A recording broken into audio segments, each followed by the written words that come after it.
Hello, kamusta na tayo? Hmm. Nagpapasalamat ako kay Almighty Father sa pag-iingat niya sa ating lahat. At lagi niya tayong iningat, ginagabayan sa araw-araw. Kahit anong ginagawa natin, nagpe-pray na tayo, di ba? At saka pagising sa umaga, may isip agad natin si Almighty Father at saka si Jesus Christ. Inuulit-ulit ko sa inyo, alam ko na binanggit ko na sa inyo dati. Pero kukulitin ko kayo kasi doon natin kukunin ang kalakasan natin araw-araw kay Almighty Father tsaka kay Jesus Christ. May mga times kasi no, hindi malakas ako, matapang ako, ganun yung mga times na yun, di ba? Pero may darating ang panahon na malulungkot din tayo. Okay? Ganun kasi ang cycle ng mundo eh. Malulungkot tayo. Hindi lahat unang oras masaya tayo. Okay? Darating ang time na madedepress tayo. At dahil sa lagi natin naiisip si Almighty Father, pag nade-depress tayo, yung binasa natin sa Bible, yun ang may isip natin. Yun ang magpapaalala sa atin para hindi tayo malungkot. Okay? Nagkakaintindihan tayo, di ba? Kasi ang tao talaga nalulungkot, no? Kahit nasa yun na ang lahat, nalulungkot ka pa din. Pero si Almighty Father tsaka si Jesus Christ, sa kanila tayo makakakuha ng joy. Okay? At yung strength na yon na para maging masaya tayo, magkaroon tayo ng malalim na kaligayahan sa buhay, makukuha natin yon sa kay Almighty Father tsaka kay Jesus Christ sa pagpe-pray natin. So sunod-sunod yon, magkakadugtong yon. Kung yung mga masasamang bagay, magkakadugtong sila, di ba? Pero ang kabutihan, magkakadugtong din. Okay? Kaya isang kabutihan ang gagawin mo, dugtong-dugtong na magkakasunod ng mangyayari sa buhay mo yon. Kasi kung halimbawa, isang kasamaan na ginawa mo sa buhay mo, dire-diretso nang patungo ka sa kapahamakan.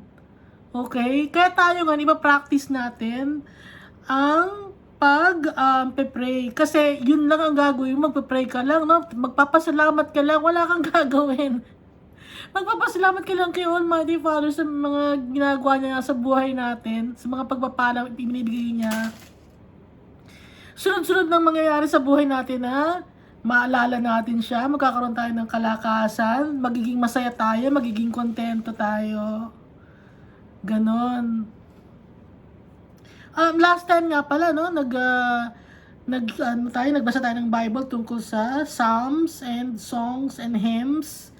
Nagkamali ako ng verse. Dapat pala, Psalm 42 verse 1 pala yon, yung as the deer panteth for the water, so my soul longeth after thee. You alone are my heart's desire, and I long to worship thee. Psalm 42 verse 1 pala yun. Yung Psalm 23 is yung even though I walk through the valley of the shadow of death, I will fear no evil, for thou, O Lord, art with me.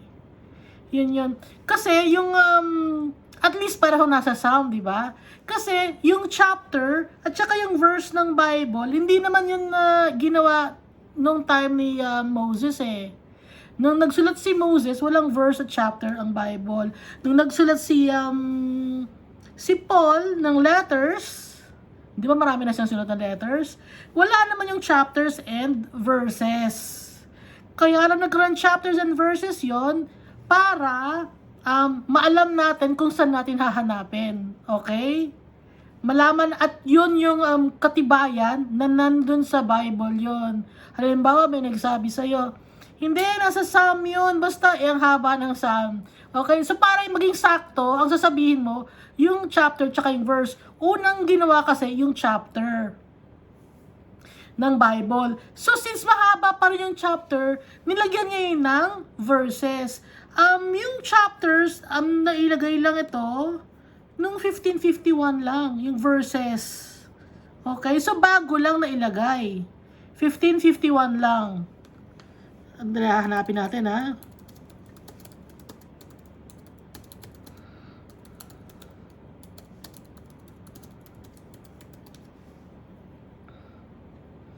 O namang 1551 lang, 1557, ganun lang nailagay or nai-add ang chapters, tsaka yung mga verses sa Bible. Pero prior to that year, bago yung year na yon, walang chapters and verses. Okay, pero hindi ako gustong lumusot, no? Hindi ko lang talaga makabisado yung chapters and verses. Alam ko kung na meron, pero hindi ko lang makabisado. Pero kayo, importante na malaman ninyo kasi ako alam ko na meron. Baka kayo hindi nyo lang kasi mahanap, no? Ha? Kaya nga, di ba pag nagbabanggit si Paul ng passage from Book of Isaiah, walang chapters and verses siyang binabanggit. Kasi nga, walang chapters and verses nung panahon na yon. Bago lang na ilagay yon. Okay? Pero hindi ko gusto lumusot na. Ay, hindi nagpapanusot ka lang. Hindi, hanapin ninyo. Bago lang na ilagay yon. Chapters and verses.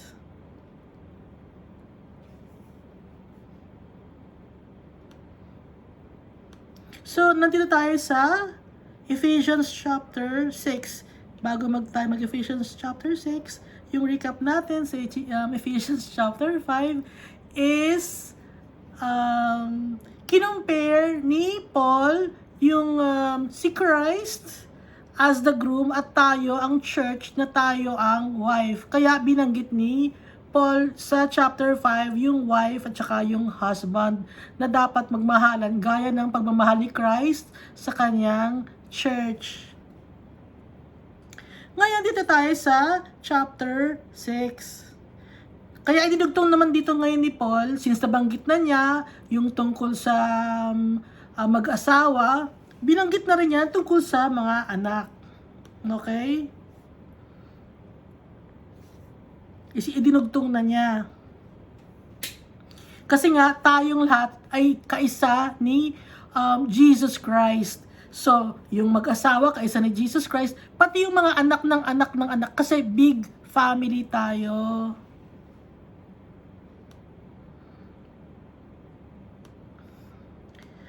At saka tayong lahat, galing na tayo kay Noah. Wala nang lahing natira si Cain. Si Cain. Wala nang natirang lahi. Nalunod na ang mga lahi ni Cain.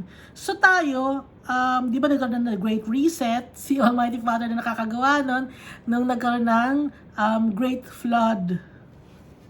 So tayo ngayon is mga anak ni Moses. Kay Moses na tayo galing.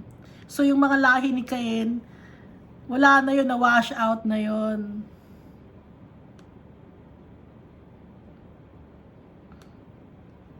Si Moses, galing siya sa lahi ni Seth. Okay, so after ni Abel tsaka ni Cain, nagkaroon pa ng isang anak na lalaki, si Adan at Eva. So ang pangalan is si Seth. So doon galing yung lahi ni Moses.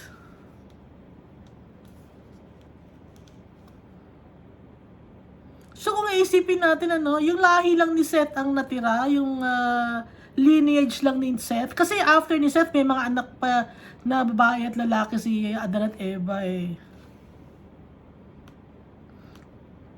So dito na tayo sa chapter 6. Children, obey your parents in the Lord, for this is right. Children. Baka itanong niyo, paano yung mga bata na walang mga magulang? Yung mga inampon, ganon, or yung mga orphans. Yung kinikilala nilang magulang, yun ang kanilang parents. Okay, gaya ng mama ko, ang naging magulang niya is yung lolo't lola niya. So yun ang kanyang naging parents kasi nga, 'di ba, nawala na si Iska, tsaka yung tatay niya wala na, yung nanay ko. So ang naging parents niya ngayon is yung lolo't lola niya. Kaya, lolo't lola, since lolo't lola ang tumayong magulang, yun ang dapat na sundin or i-respect. Kaya basahin natin sunod, no? Honor your father and mother. Kaya nga, di ba, yung mga walang magulang, kung sino ang tumatayong magulang.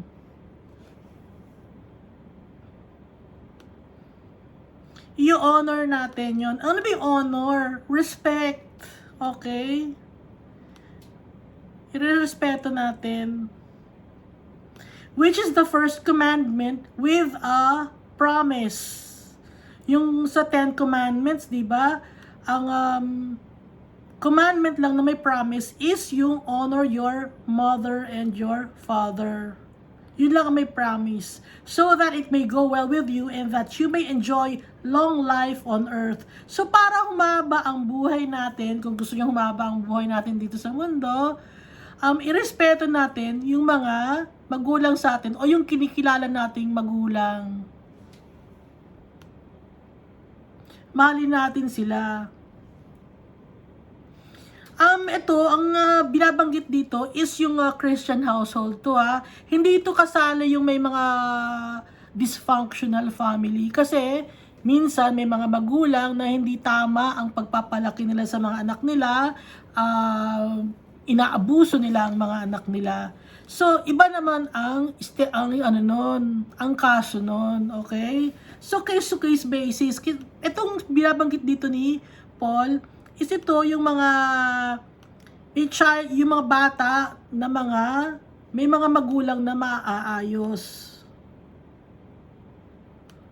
Okay?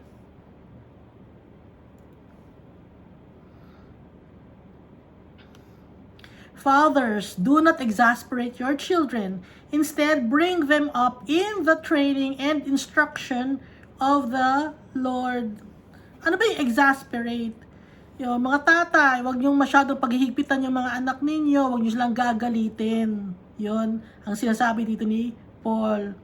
Pero, i-raise sila or ipalaki sila nang may takot sa Diyos. I-train sila, i-instruct sila na may takot sa Diyos na, halimbawa, bigyan niyo yung anak niyo ng Bible or isali niyo sa Bible school, sa Bible, ano bang tawag doon? Bible Sunday School, meron bang gano'n? Di ba meron gano'n? Yung Sunday Bible School para sa mga bata. Yun, pwede nyo isali doon yung mga anak ninyo. Pero syempre, dapat gagabayan nyo pa rin, ano? Huwag nyong iiwan. Dapat lagi kayong kasama, igagay nyo yung mga anak ninyo. Kasi, case-to-case basis nga to. Ito kasi yung maayos, okay? Kasi sa mundo natin ngayon, may mga taong hindi dapat pagtiwalaan eh. Okay? So, mag-ingat tayo. Ha? Mag-ingat tayo. Ipag-pray natin lagi yung mga anak natin at wag laging mag-agad-agad magtitiwala sa kung sino-sinong mga tao. Kahit kakilala mo yung tao na yun, ano? Halimbawa, ay kamag-anak ko to, pwede ko itong ano yung anak ko sa kanya, ihabilin muna saglit. Or, hindi, yung kapatid na to, asawa ko, ihahabilin ko yung mga anak ko, mapagkakatiwalaan. Huwag ganon, okay? Kayo mismo ang mag-oversee sa mga anak ninyo. Ha? Kasi, hindi natin alam ang mundo ngayon. Hindi mapagkakatiwalaan. Okay? Kaya lagi natin ipagpipray. At yung mga bata, gagabayan ninyo, sasamahan ninyo, ganon.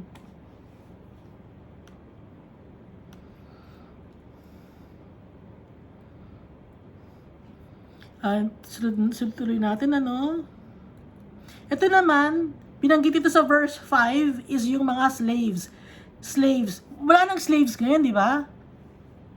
Wala na ba? Kung tayo, nagtatrabaho tayo sa isang kumpanya, ang tawag tayo empleyado. Tapos yung master natin, yun ang boss natin. Ha? So tayo ngayon ng slaves, ha? Binabanggit dito ni Paul, yung mga empleyado to. Slaves, obey your earthly masters with respect and fear and with sincerity of heart, just as you would obey Christ. So tayong mga empleyado na nag-oopisina, Ang sabi dito, yung mga boss natin, irespeto natin kahit masama ang ugali, no? Kasi boss natin sila eh, bakit ka nag-stay doon kung ayaw mo magtrabaho doon? Eh doon ka naman nakakakuha ng financial gain mo, yun ang nagsusupport sa yung trabaho na yun. So, irespeto mo yung master mo o yung boss mo. Ngayon, kung ayaw mo, di umalis ka sa trabaho mo. Madali lang naman yun, di ba? Obey them not only to win their favor when their eye is on you, but as slaves of Christ, doing the will of God from your heart. Kasi may mga empleyado ngayon na tamad na, no? Yung mga empleyado nagnanakaw ng oras. Merong ganon.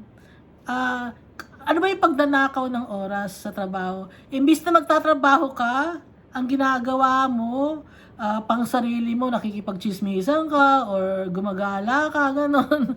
Hindi ka nagtatrabaho. No. Kaya nga sabi dito, serve wholeheartedly as if you are serving the Lord, not people. So kung yung boss natin, yung kumpanya na pagtatrabahuhan natin, maging dedicated tayo doon. Kasi, yun ang utos sa atin ni Almighty Father, tsaka ni Jesus Christ. Na may pakita sa mga tao na Christian tayo, na follower tayo ni Christ, na kahit na hindi maayos ang trato sa atin ng, kunyari, hindi maayos ang trato sa atin ng boss natin, ipakita natin na follower tayo ni Christ. At si Christ ang sa atin, mag-iingat sa atin. Huwag tayong mag-alala kasi si Almighty Father tsaka si Jesus Christ, hawak nila ang mundo. Kahit na apihin ka ng boss mo, huwag kang mag-alala, okay? Hawak ni Almighty Father ang lahat.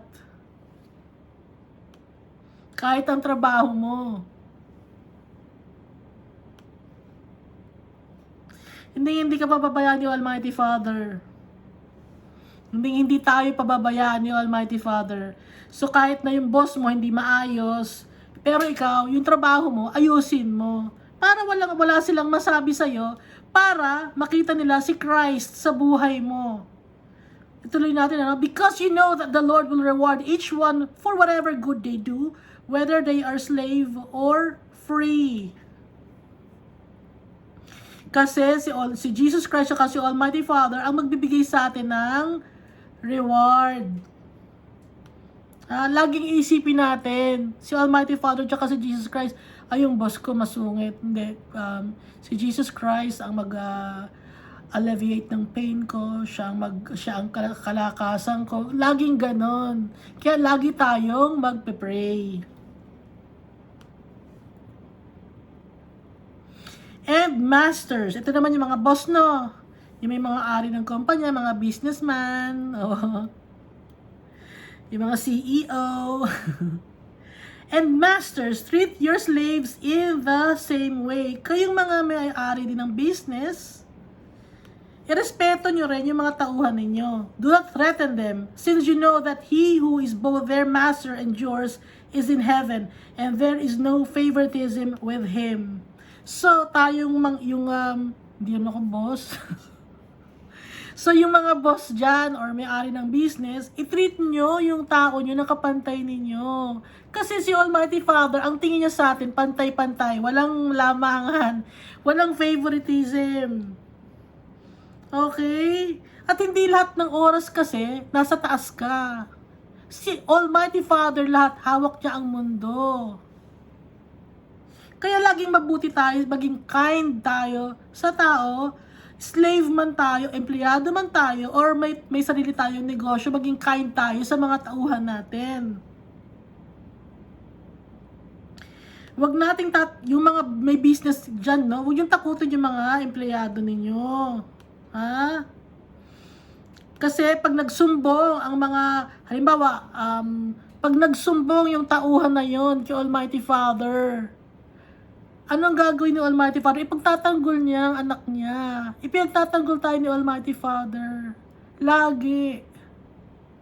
hindi man ninyo nakikita, hindi naman ninyo nararamdaman, lagi tayong ipinagtatanggol ni Almighty Father. Kasi, kung, di ba nabasa natin doon, He is close to the broken-hearted.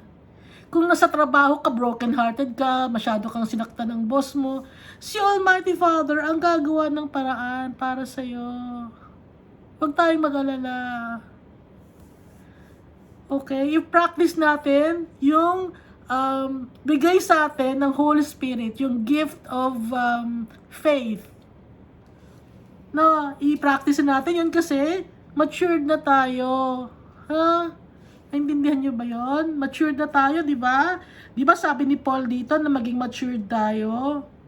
So kung matured na tayo, iba-practice natin yung mga gifts of faith, tsaka yung mga fruits, yung gifts of the Holy Spirit, tsaka yung fruits of the Holy Spirit.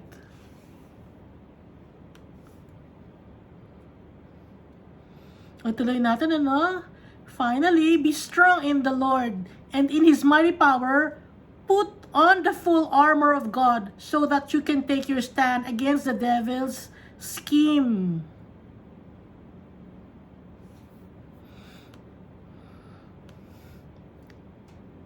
Put on the full armor of God. Ano ba yung full armor of God?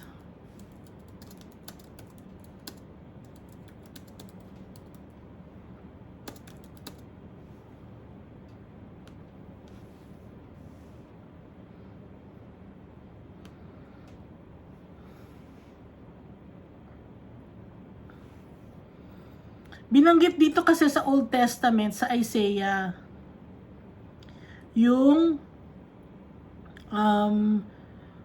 helmet of salvation, tsaka yung breastplate of righteousness.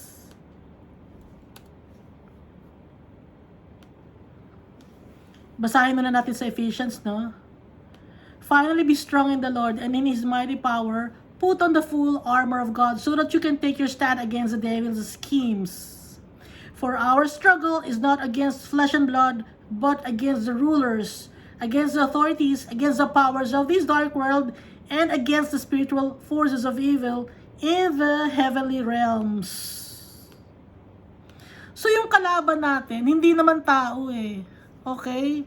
Hindi tao ang kalaban natin, hindi ang gobyerno ang kalaban natin. Ang kalaban natin kung sino ang naghahari-harian sa mundong ito. Sino ba yung naghahari-harian sa mundong ito? Yun ang devil. Siya ang kalaban natin. Marami kasi yung devil, tinan mo, put on the full armor of God so that you can take your stand against the devil's scheme. Marami siyang scheme, marami siyang pauso. Maraming pauso ang devil para mapalayo tayo sa kay Almighty Father. Marami siyang mga tricks, mga evil tricks yung devil. Marami siyang tinatagong kalokohan, kasinungalingan. Kaya dapat suot-suot natin ang full armor of God. So binanggit nga ni Paul, no, itong Isaiah 59 verse 17. Sabi dito, God looked and saw evil looming on the horizon. Umpisa mo sa 15, Isaiah 59, verse 15 to 19. God looked and saw evil looming on the horizon, so much evil and no sign of justice. He couldn't believe what he saw, not a soul around to correct his awful situation. So he did himself, took on the work of salvation, fueled by his own righteousness. He dressed in righteousness, put it on like a suit of armor, with salvation on his head like a helmet, put on judgment like an overcoat, and threw a cloak of passion against his shoulders. He'll make everyone pay for what they're done, fury for his foes, just deserts for his enemies. Even the far-off islands will get paid off in full. In the west, they'll fear the name of God. In the east, they'll fear the glory of God, for he'll arrive like a river in flood stage, whipped to a torrent by the wind of God. So, dito nakuha ni Paul yung armor of God. So ano ba yung mga armor? Yung armor natin na isusuot dapat against the rulers. Yung rulers na mga demon possession, authorities na demon possessed, against the powers of this dark world, and against the spiritual forces of evil in the heavenly realms. May mga kasing bagay na hindi tayo nakikita physically dito sa mundo na to, no? Hindi na nakikita. Pero in heaven, there is a battle going on against the evil forces. Kinakalaban ni Almighty Father yung mga evil forces. Okay? Kalaban, yun din ang kalaban natin as followers of Christ. Hindi man natin nakikita yon, nararamdaman natin yon pag may mga nangaaway sa atin, may mga nagpa-persecute sa atin. Yung tao mismo, hindi naman sila ang kalaban natin eh. Yung kalaban natin, kung ano yung nasa puso ng tao na yon. Ano ba yung nasa puso ng tao na yon? Yun yung demonyo na naghahari sa katauhan niya. Okay? Kasi hindi siya follower ni Christ. So, kung may kaaway kayo, hindi yung tao na yun ang dapat ninyong awayin. Ang awayin natin is yung evil forces. Yun ang ipagpe-pray natin. Kasi yung kapwa-tao dapat nating mahalin, di ba? Kahit na inaaway nila tayo or pinapersecute nila tayo, gaya ng ginawa ni Jesus, mahal niya. Ang yung mga tao, meron demon possessed sila. Hindi nila alam ang tama. Kasi nabulagan na sila. Yung hearts nila na clouded by evil things from the devil.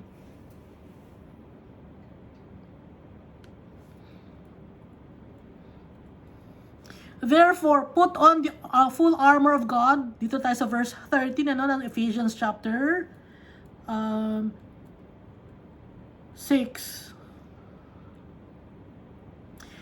Therefore, put on the full armor of God, so that when the day of evil comes, you may be able to stand your ground, and after you have done everything, to stand. So may mga armor tayo. Ano bang mga armor yon? Isuot natin yon, yung armor na galing kay Almighty Father.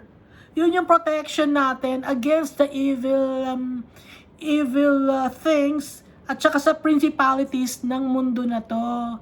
Protektahan natin, binigyan tayo ng pamprotection ni Almighty Father. Ano ba yung full armor of God na pamprotect? Basahin na natin, Stand firm then with the belt of truth buckled around your waist. So yung unang armor natin is lagay natin yung belt of truth. Bakit yung belt of truth? Bakit belt? Kasi yung belt nasa gitna ng katawan natin, sakop nun yung taas at baba ng pagkatao natin. Buong pagkatao natin, yung katotohanan dapat dala-dala natin. Okay? Totoo tayo lagi sa mga ginagawa natin. Sa salita, sa gawa, sa paglalakad. Kaya belt kasi nasa gitna yon. Okay? Lagi nating dala-dala yon.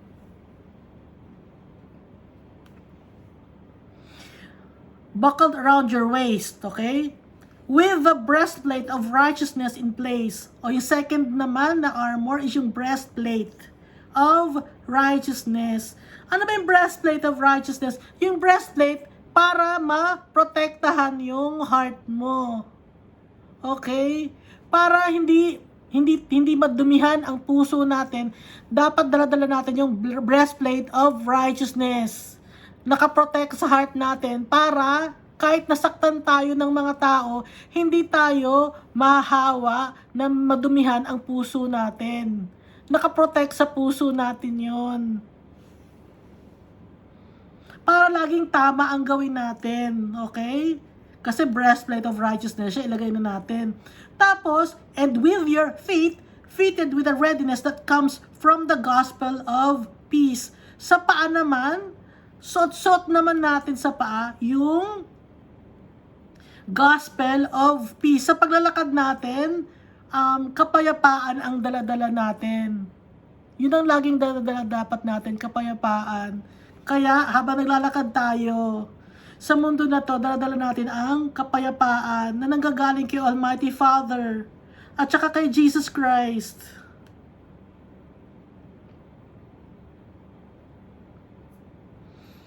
Okay? At para lalo tayong nakatayo ng strong ang pagkakatayo natin. Kaya nasa paa yung readiness that comes from the gospel of peace. Stable. Okay? Kaya sa paa, maging stable tayo sa pagtayo bilang isang followers of Christ sa paglalakad dito sa mundo na to. In addition to all this, take up the shield of faith. Alam niyo yung shield, no? Alam niyo na yung shield? Yung pananggalang. Ang pananggalang natin ay ang pananampalataya kay Almighty Father at kay Jesus Christ. Para pag may nagsabi sa inyo, ay hindi naman totoo si Almighty Father at si Jesus Christ, katang isip lang yan. So ang pananggalang natin is yung pananampalataya natin. Okay? So pag may nagsabi sa atin ng gano'n tungkol kay Jesus Christ at kay Almighty Father, sasanggain na natin yun ng ating shield of faith. Pag may nananakit sa atin, dadala natin yung shield of faith para lalo natin maisip si Almighty Father na nagtitiwala tayo sa Kanya, may pananampalataya tayo sa Kanya. With which you can extinguish all the flaming arrows of the evil one. So, di ba nga yung shield of faith? Kaya nga, yung flaming arrows of the evil one, yun yung mga bagay na mga salita, yung mga gawa ng mga tao na nakakasakit sa atin. Para hindi tayo masaktan, kailangan natin ng pananampalataya kay Almighty Father. Kahit na ipapersecute nila tayo, yun.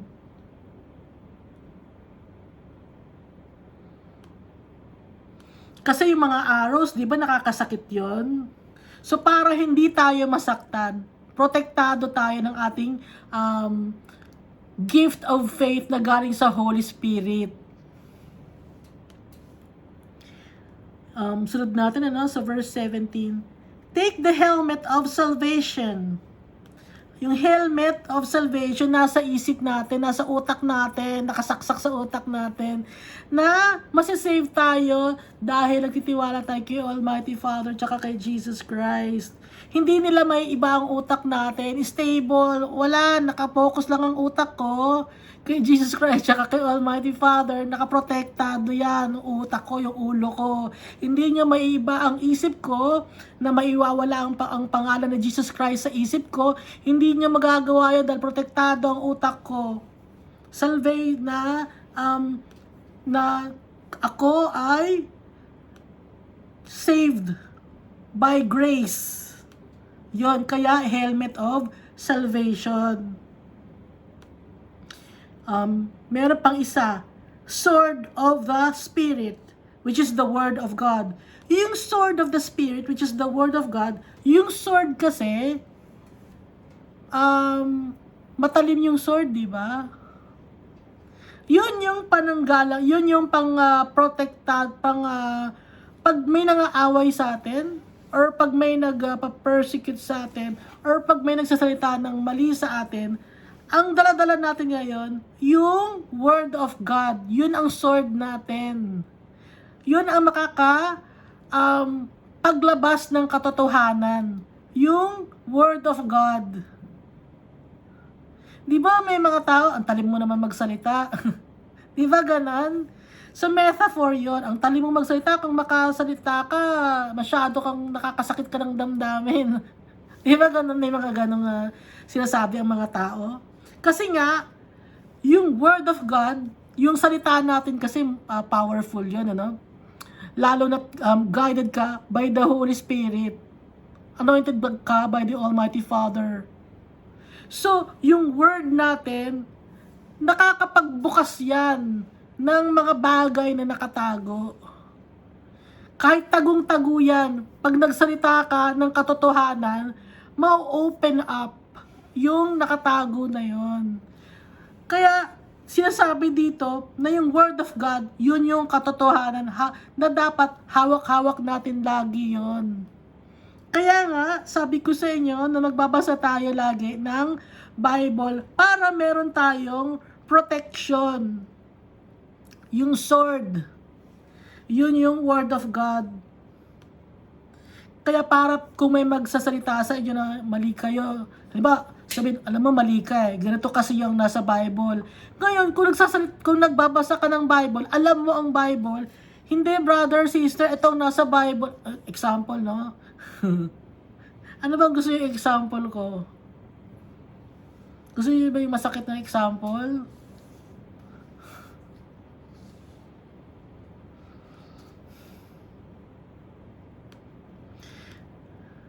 Nangaroling na ba kayo? Huwag kayo mga ngaroling, no?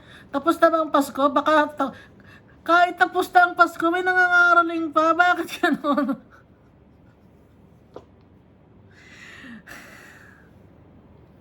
Hindi nangaroling si Jesus Christ. Wala sa Bible ang pangangaroling.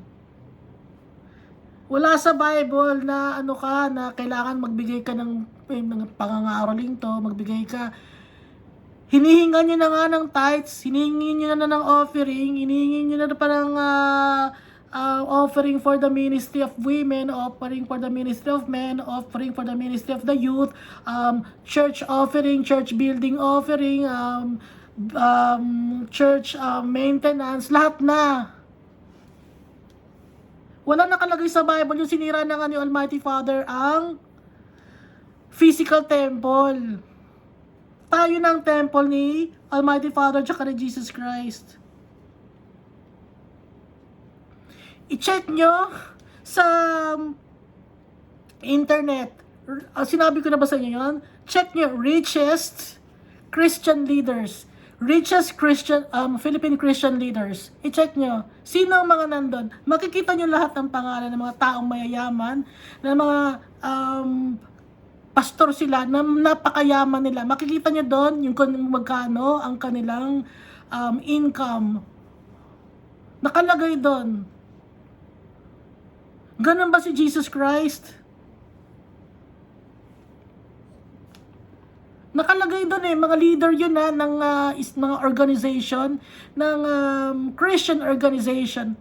Nakakahiya.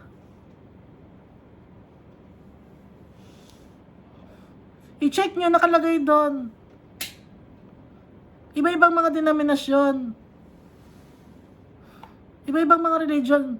Pero ang sinasabi na, daldalan lang pangalan ni Jesus Christ. Hindi ganun si Jesus Christ.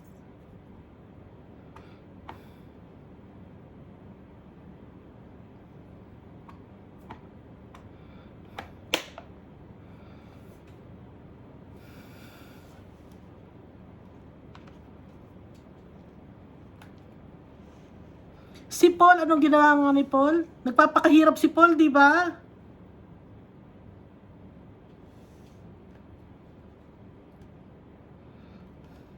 Para maging example siya na hindi umasa sa mga tao. Pinapakita niya example yung sarili niya. Gaya ni Jesus Christ, example yung sarili niya, nagpapakain siya ng mga tao. Hindi inabliga ni Jesus Christ na wala tayo, maghingi ka ng lahat dyan, 5,000 na tao na yan, o 3,000 na mga lalaki na yan, nakikikain, hingan mo. Walang ganon.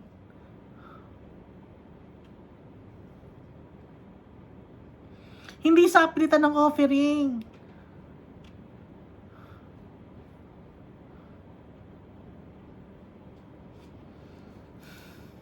Wala sa Bible ang pangangaroling. Alam ko yun, kasi nung bata ako ganon. Tapos na yung December 25, mga ngaroling ka pa, kasi sayang daw. Ano yun?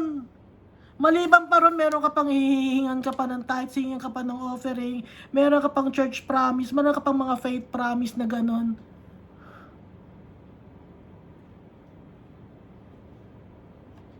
Wala yun. Ang gusto ni Almighty Father tayo, mga tao, puso ng mga tao ang kailangan ni Almighty Father, hindi ang pera. Kaya sinasabi ko sa inyo eh. Okay? Sabihin nyo sa leader ninyo. Kung ayaw makinig ng leader ninyo, anong tawag sa kanya kung hindi niya ginagawa yung gawa ni Jesus Christ? Hindi niya sinusunod si Jesus Christ. Anong ginagawa niya? Anong tawag sa kanya?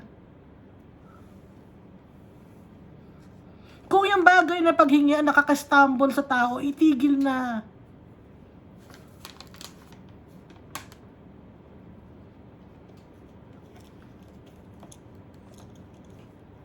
Hindi man nahihiya. Hindi nakakahiya yung ganun, di ba?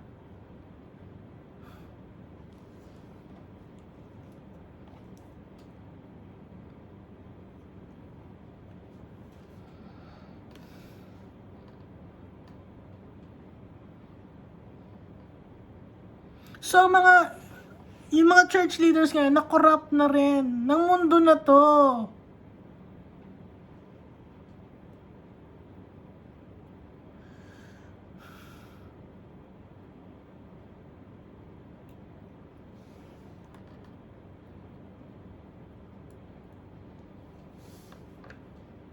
Kaya tayo ngayon, ng mga follower ni Christ, magbabasa tayo ng Bible. Iaasa natin ang faith natin kay Almighty Father tsaka kay Jesus Christ, hindi sa mga leader ninyo. Kasi inaasa nyo sa mga leader ninyo yung faith ninyo na ito, may tithes na ako, ibibigay ko na sa inyo, nakasalala lang sa inyo yung faith ko na masasave na ako. Ganun yun, di ba? Hindi ka masasave nun kahit magbigay ka ng tithes, kahit magbigay ka ng offering, hindi ka masasave. Dahil dapat yung pananampalataya natin naka-anchor kay Almighty Father tsaka kay Jesus Christ.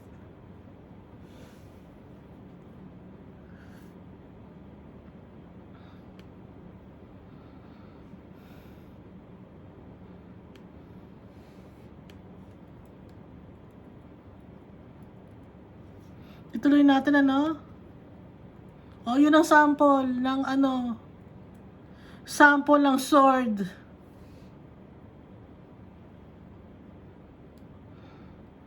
Sword of the Spirit, which is the Word of God. Dahil, kaya sinasabi kong Word of God, nasa Bible to. Magbasa kasi tayo ng Bible.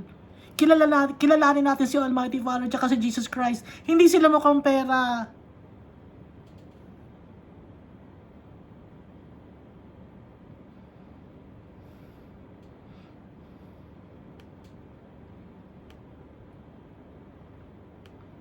Yung mga church leaders ninyo, ang gaganda ng mga trabaho, ng mga bahay, di ba? Tsaka ng mga kotse, magaganda. Hindi dito nagpayaman si Jesus Christ sa lupa. Dahil yung kaharian ni Jesus Christ nasa langit.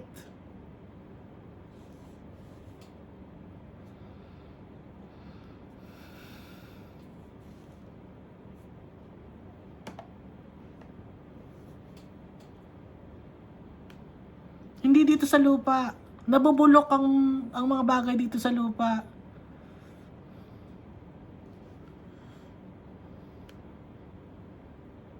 Kaya i-search nyo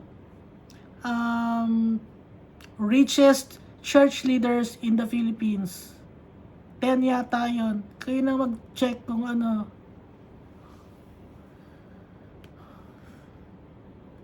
Magtataka ka ngayon.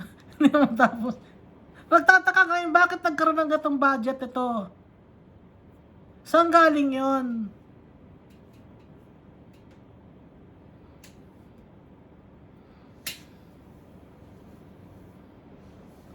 Ngayon, hindi malaman ngayon ng government kasi nga, walang tax ang mga merong denomination o nagtatayo ng religious organization sa buong mundo. Hindi sila hinihinga ng tax ng government. Pero nakikita mo sa Bible, di ba si Jesus hininga ng tax? Nagbigay ng tax si Jesus Christ. Saan galing yung tax? Sa bibig ng isda, di ba? Dahil siya ng tax. Nagbigay ng tax si Jesus Christ.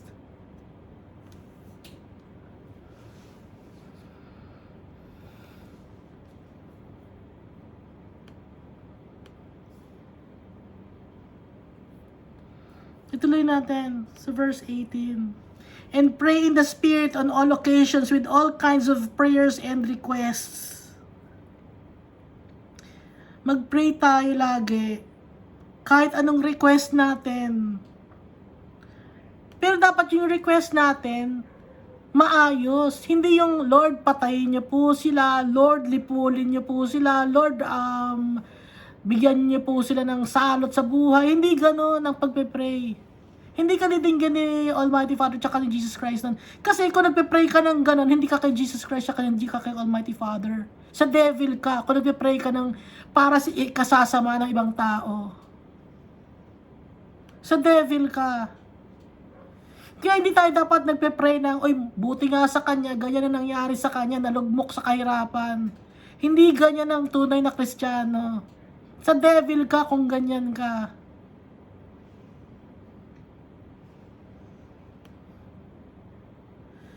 Or pagchichismisan, no? Yun kasi ang favorite pastime ng tao, ang chismisan. Ay, ganyan si ganyan na nangyari sa buhay niya, no? Oo nga eh. Ano, sa Holy Spirit ba yon?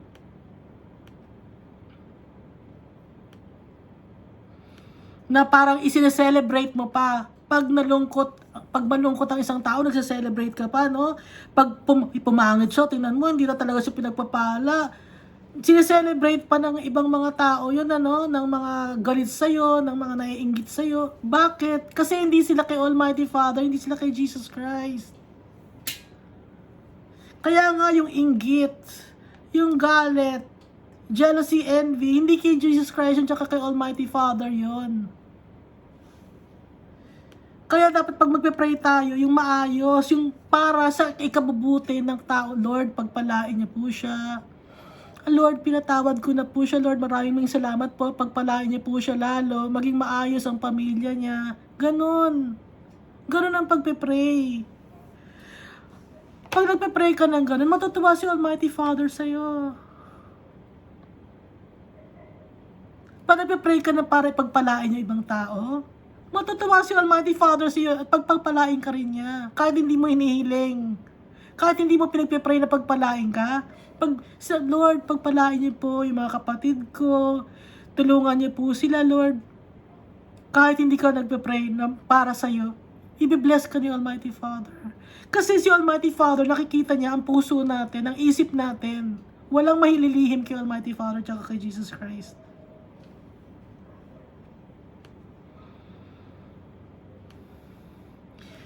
Tuloy natin, with this in mind, be alert and always keep on praying for all the Lord's people. Maging alert tayo.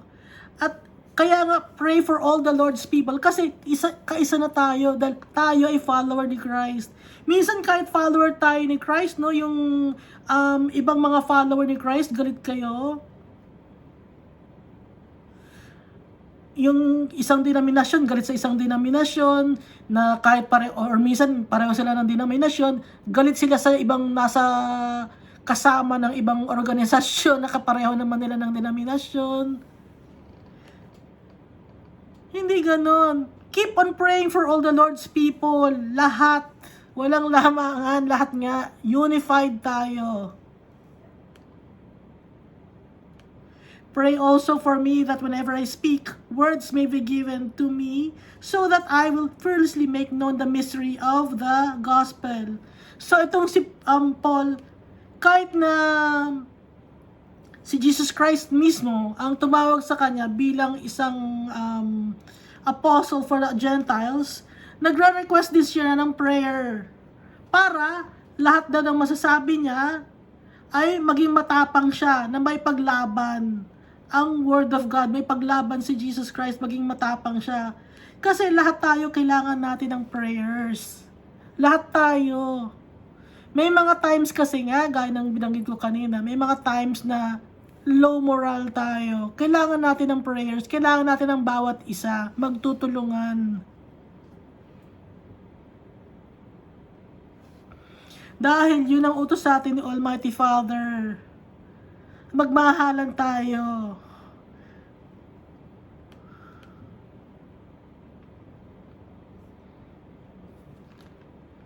Yung iba, sabi ng mga leader, hindi, dapat mahalin nyo kami, leader kami. Hindi ganon. Kahit na leader ka, pantay-pantay. Kahit leader ka ng organization or denomination or religion, pantay-pantay. Hindi ka lamang sa mga tao. Hindi gano'n si Jesus Christ. Si Jesus Christ kaya nakipantay nga sa atin eh. Ibinaba nga ni Jesus Christ yung sarili niya sa atin eh. Para maabot natin siya. So tayo yung mga leaders ninyo, dapat gano'n din. Ibaba rin nila ang sarili nila. Dahil gano'n si Jesus Christ eh.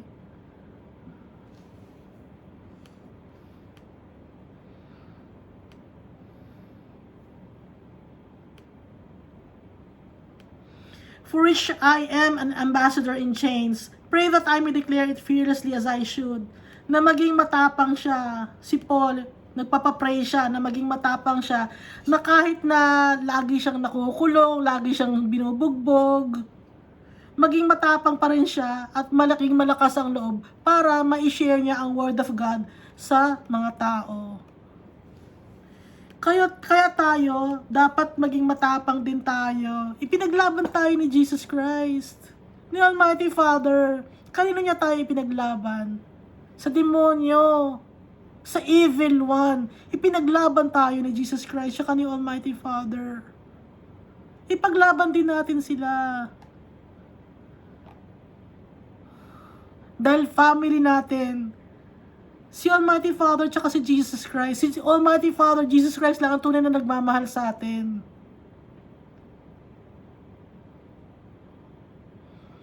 Wala silang ulterior motive. Wala silang motive. Kaya nila tayo pinagtatanggol. Walang motive. Naintindihan niya ibig sabihin? Walang motive si Almighty Father. Kaya niya tayo pinagtatanggol. Kaya niya tayo pinagtatanggol. Kaya niya tayo gustong makapunta sa langit, na sundan natin ang yapak ni Jesus Christ para makapunta tayo sa langit. Dahil yun ang motive niya, mapabuti tayong lahat. Yun ang motive ni Almighty Father.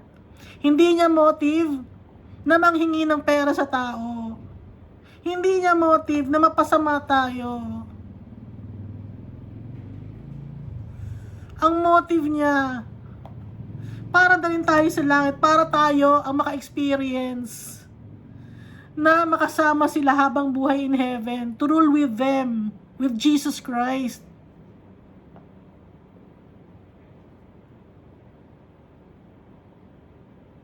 Yun ang tatay natin. Hindi nang hihingi ng kapalit.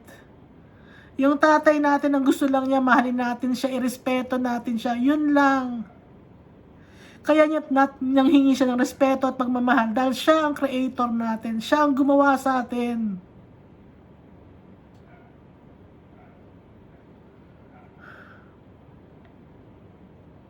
Karapatan ni Almighty Father yon dahil siya ang creator ng mundo.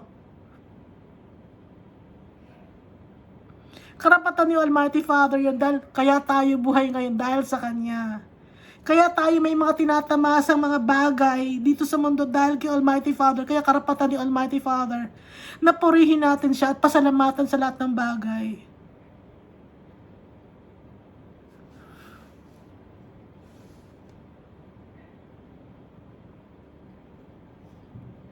Yun lang ang gusto ni Almighty Father. Kausapin natin siya lagi. Yun lang gusto ni Almighty Father.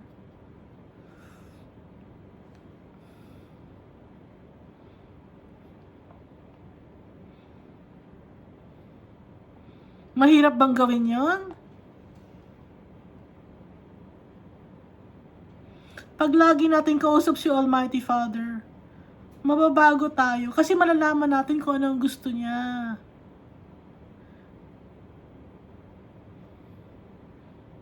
Di ba nung si Moses kausap ni Almighty Father dun sa bundok, ano nangyari kay Moses? Nagningning si Moses, di ba? Yung mukha niya nagniningning. Kausap niya si Almighty Father.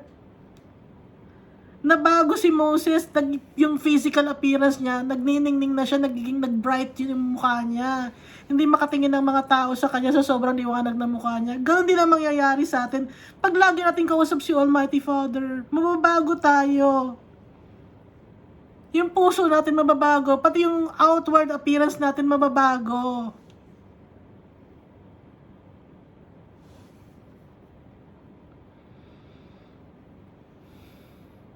Mahahawa tayo ng holiness and gloriousness ni Almighty Father tsaka ni Jesus Christ.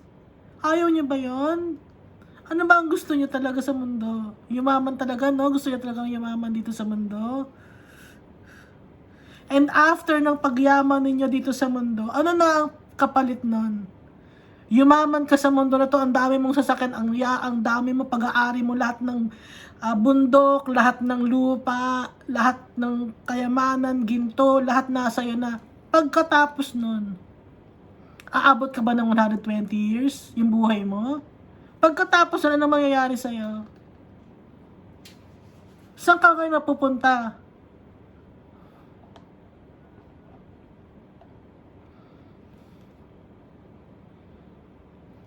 Kaya ang sinasabi ni Almighty Father, maging mapagmahal tayo sa kapwa-tao.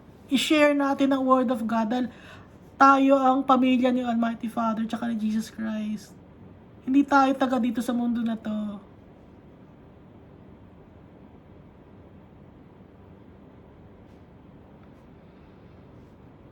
Alam niyo, Almighty Father, lahat limited lang ang buhay natin dito sa mundo na to. Kaya nga the days are evil, di ba? Nabasa natin sa previous chapter. Limited lang ang buhay natin. Kaya make the most out of our time here on earth. And how do we do that? By praying to God, by calling Him, by having faith in Him, by reading the Bible.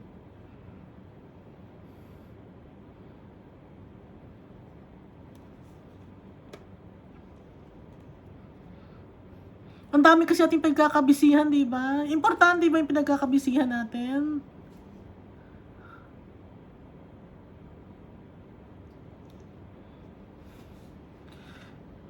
Gusto niyo mapasaya ang ibang mga tao, no? Na ma-please yung ibang tao, na maganda ang tingin sa atin ng ibang, hindi kailangan maganda ang tingin sa akin ng mga tao na yun. Bakit yung mga taong bang yun? Bakit niyo gusto mapasaya yung mga tao na yun?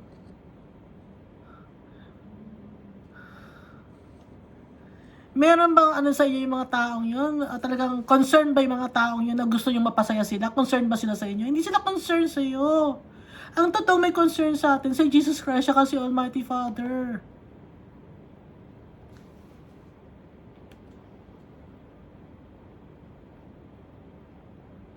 Panandalian lang ang buhay natin dito.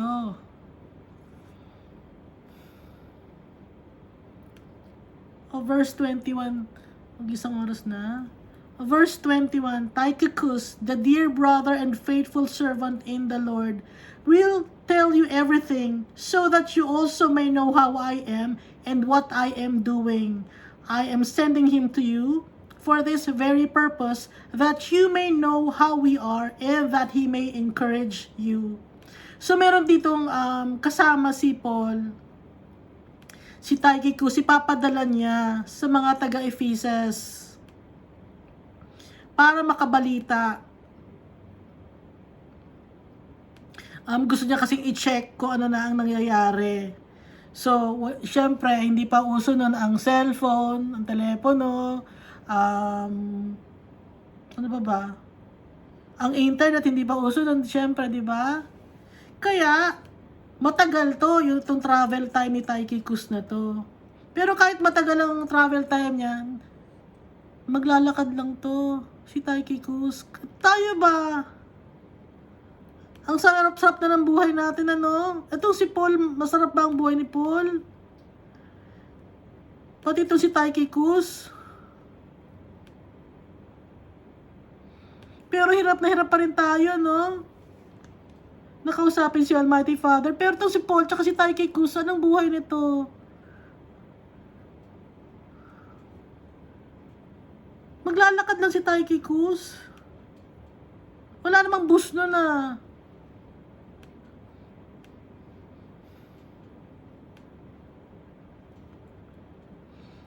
Wala namang karwahin nun, maglalakad lang to si Tychicus.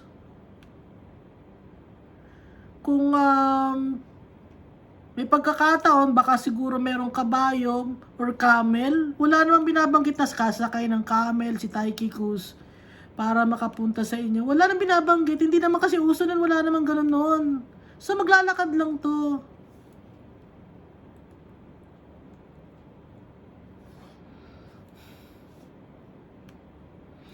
Peace to the brothers and sisters, and love with faith from God the Father and the Lord Jesus Christ. Grace to all who love our Lord Jesus Christ with an undying love. undying love, grace to all. Pagpalain ang nagmamahal kay Almighty Father ng may pagmamahal na hindi nawawala.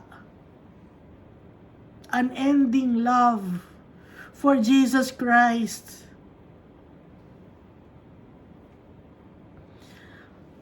Loving God, loving Jesus Christ with sincerity, wholeheartedly.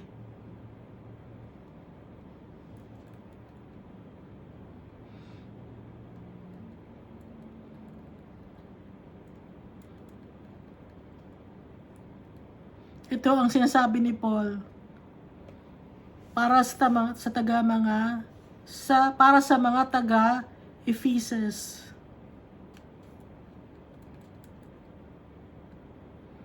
Tandaan natin na yung mga bata, irespeto nila yung mga magulang nila, tapos yung mga tatay, wag masyadong galitin or masyadong strict sa mga anak nila. Instead, i-train in the with the instruction of the Lord, training instruction of the Lord. Tapos yung mga empleyado, maging maayos ang pagtatrabaho nila sa kanilang mga boss. Tapos yung mga boss naman, wag naman silang magtrato ng may favoritism or magtrato ng masama sa kanilang mga tauhan. Dahil pantay-pantay lang tayo. Dahil si Jesus Christ, pantay-pantay ang trato niya sa atin. Tapos yung isuot natin ang armor of God. Ano yung mga armors na yon? Para panglaban natin sa spiritual warfare. Okay? Kasi dahil sa mga spiritual forces of evil, ang panlaban natin, dapat isuot natin. Ano yung mga panlaban na yon na dapat nating isuot? Belt of truth. Inuulit ko lang. Belt of truth, breastplate of righteousness, fitted with a readiness that comes from the gospel of peace, shield of faith, helmet of salvation, and the sword of God. Maraming salamat sa pakikinig, no? Lagi tayong magpe-pray. Ngayon, alam na natin yung mga dapat nating daladala sa araw-araw. Paano natin magiging daladala sa araw-araw tong mga armor of God na to? Itong breastplate of righteousness, belt of truth. Makukuha natin to lahat kay Almighty Father, tsaka kay Jesus Christ through the power of the Holy Spirit. Kaya pinapaalalahanan tayo ni Paul na lagi dapat tayong may ganito sa buhay natin para lalong lumago ang spiritual life natin, mapagtagumpayan natin ang mundo na to. Mahal na mahal tayong lahat ni Almighty Father. Sana maintindihan niya yon kung gaano niya tayo kamahal. Naintindihan niya ba kung gaano tayo kamahal ni Almighty Father? Naiintindihan niyo ba kung gaano tayo kamahal ni Jesus Christ? Kung naiintindihan natin kung yung pagmamahal nila sa atin, dapat yung pagmamahal din natin sa kapwa-tao natin, magkakaroon tayo ng pagmamahal sa kapwa-tao natin. Kung alam natin yung pagmamahal ni Jesus Christ sa kanyang Almighty Father sa atin. God loves us all so much. Thank you.